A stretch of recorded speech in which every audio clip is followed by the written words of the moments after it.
that during lockdown that you had some interesting Zoom calls that he was part of, and I don't know whether that's changed your attitude or not, but I know you've got a lot of respect for him.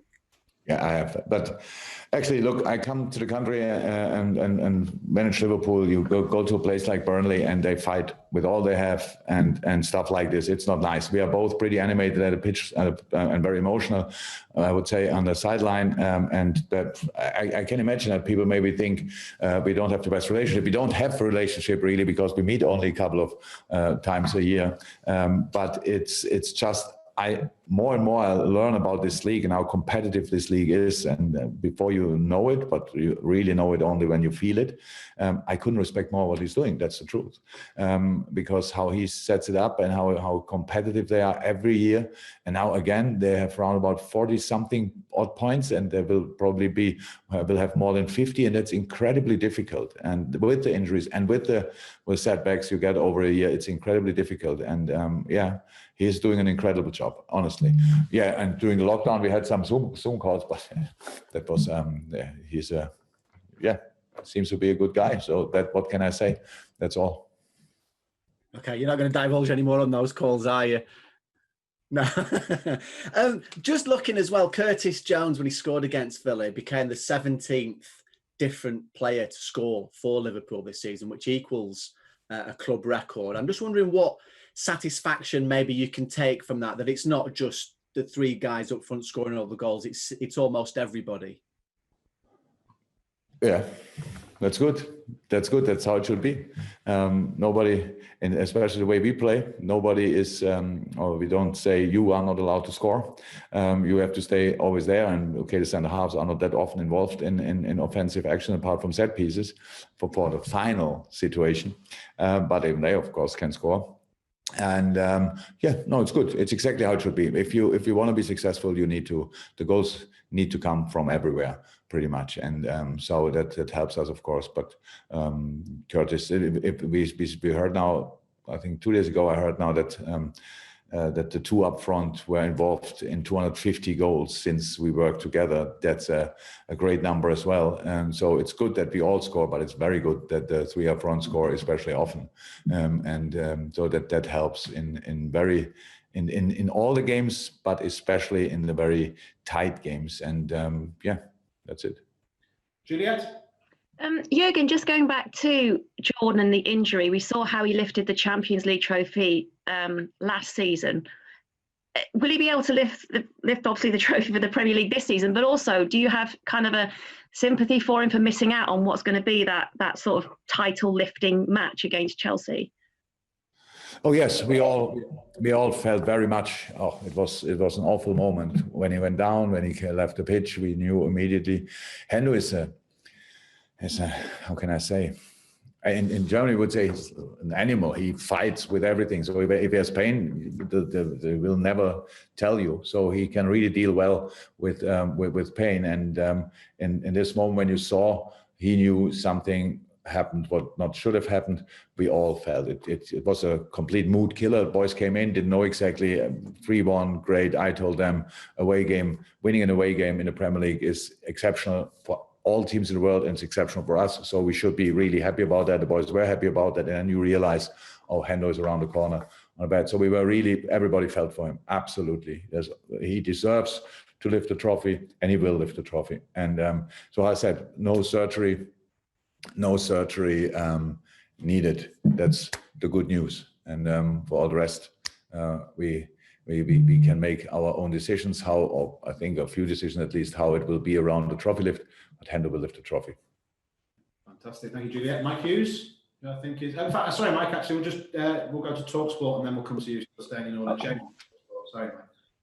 Jürgen, last time you played Burnley, we had the incident between Mo Salah and Sadio Mane. Sadio wasn't very happy that Mo didn't pass in the ball. How would you describe the relationship between the two of them? Is there a healthy competition between the pair when it comes to goal scoring? I'm not sure if there's competition, but that's all healthy. Let me say it like this: they want to score goals. So that's completely normal, and these things are always made up a little bit because it's clear. If you are a striker and you shoot in a situation you don't score, then there's with an 98% percentage opportunity would have been an opportunity for you to pass the ball somewhere else. So that happens very often. And then people make something of it or not. So it's really, but never, it was never a bad relationship or whatever. There are moments when people think, everybody thinks, you could pass the ball here, you could pass the ball there. But in my 20 years as a manager, I don't think I had more than 2 talks, and I can't remember these talks, talking to a striker that he's too selfish, because strikers have to make decisions. They have to make decisions. And this decision is the most important thing in a football game. I finished the situation off. If you didn't see it, well, then we can talk about and we can show the situation, but I had never a situation where I thought the player is selfish or too selfish. It was always about overview and stuff like this. In a moment, it's really in that area, so many legs are around, and you need to make sure that you can stay on, can keep the ball and finish it, the situation off. No, it's all good. Absolutely all good. Fantastic. Then we'll go to Mike Hughes, BBC Merseyside. Hi, Jürgen. Naby Keita was a key figure for you the other night. His injury problems since he joined Liverpool could hardly have been worse, but is that sort of performance against Brighton, where he was the epitome of the counter-pressing style that you use? How much more is there to come from Naby Keita? And do you think now he's beginning to get more of a rhythm because he's playing a bit more regularly, growing in confidence? Yeah, it's a mix of all. Of course, injuries never help and cost you for sure rhythm, and especially when you're a new player. People forget that, but when he joined us, he started exceptionally well. But then it started with the injuries as well, so that didn't help to settle properly. That's now 100% different. So now he is completely settled in the squad. Everything is fine.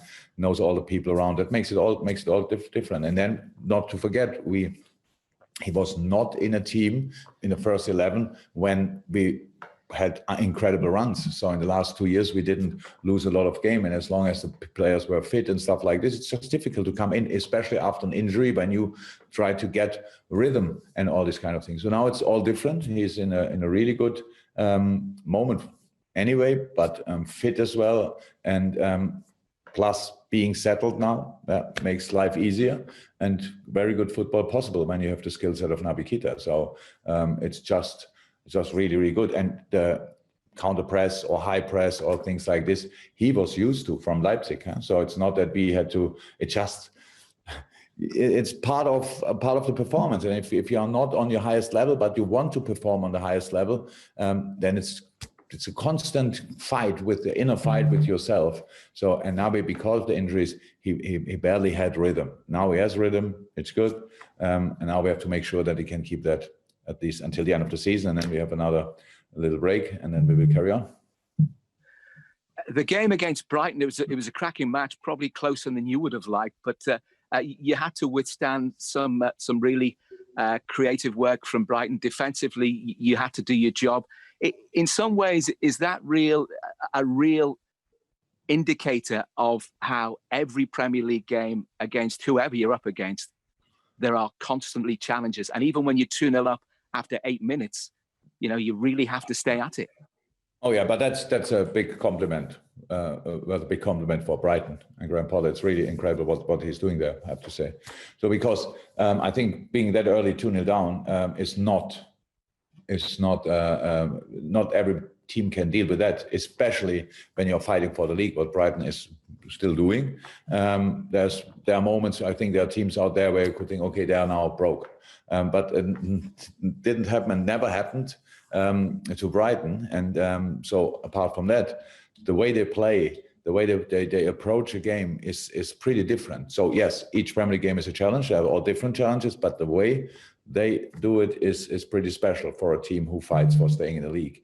And I said after the game, I couldn't respect it more. It's absolutely great. But it was in the end a little bit as well, like, so their setup needed some little adjustments from us. We did that.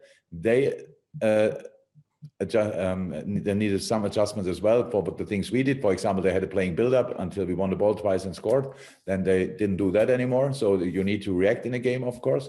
and we had to react in our positioning of the protecting midfielders and how the wingers set up. So we did that. In the end, we deserved to win. We could have scored much more goals. Yes, Brighton could have scored as well, but in the end, with all results and all using all chances, we were the deserved winner. And that's all I need on a night like this. You don't need. We want to be perfect, but we barely are, but we never are. So you take what you get. And in this game, we did a lot of really good stuff and deserved the 3 points. Brighton did a lot of good stuff as well, and deserved the goal, I would say. And that's for me then absolutely okay. Okay, Carl Markham, and then the last one in the open is going to be, I think it's Hideo, and then we're on to the embargo if I have no other requests. Carl, over to you. Hi, Jürgen. Mo Salah is 1 goal away from making it 20 league goals for a 3rd successive season. I just wonder, how much of an achievement is that sort of consistency in the Premier League? I think we spoke, didn't we say something similar about Sadio now? There you go. So it's incredible. We would not be where we are if these boys would not perform on this consistent high level. And Mo now, of course, come on. He's not the numbers. His numbers are crazy, absolutely crazy. I don't know exactly. He's involved in 100 goals since he's here, 73, 27. So just outstanding numbers, just world-class numbers. Yeah. And nobody should be surprised anymore because the boys show that week in and week out since a while already. And we know that it's special, but there's a lot of work in, and we only can score if you invest that in each game, if you are in the right positions, that you do the right thing, and that was the boys were always ready to do, and what they have to do still. And then, it will continue, and long may it continue. That would be great. Just a follow-up on that. Do you think some of the players are maybe actively trying to help him towards another golden boot? Because it looked like Firmino passed up the chance to shoot on Wednesday and for Salah to come in and score. I hope the boys were not in that mood in that moment, but when I saw the situation back, it was just because of Bobby's football intelligence. He was not in the best position. If he would have shot, it's a completely different finish. So Mo came around and was in a much better place to finish it off than just Bobby. And I don't think he left the ball because he thinks Mo should win the golden boot or whatever. It's just about because you cannot have this kind of mindset. Football is too quick that you could do that. And where's help needed? I don't know. We all help each other. But we have with Sadio another contender, if you want, with 16. I think it's not too close, but it's not impossible as well.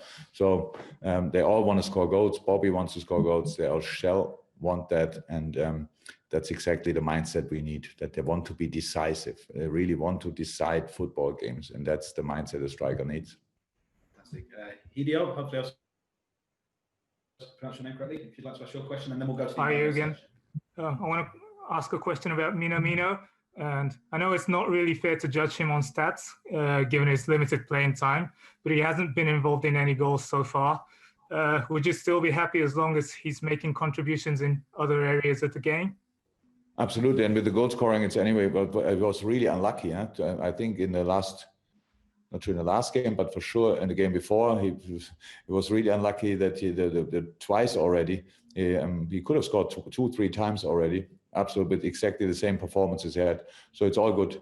Things just need time, and we have a really strong football team. And so the boys, it's not easy to come in this football team. The only thing you can do is training really, really hard and good on a high level, and that is what Taki is doing. So we are completely happy, all good, but things need sometimes time, especially here. It was always like this, and so he just has to carry on. He will do. So we are completely fine. Fantastic.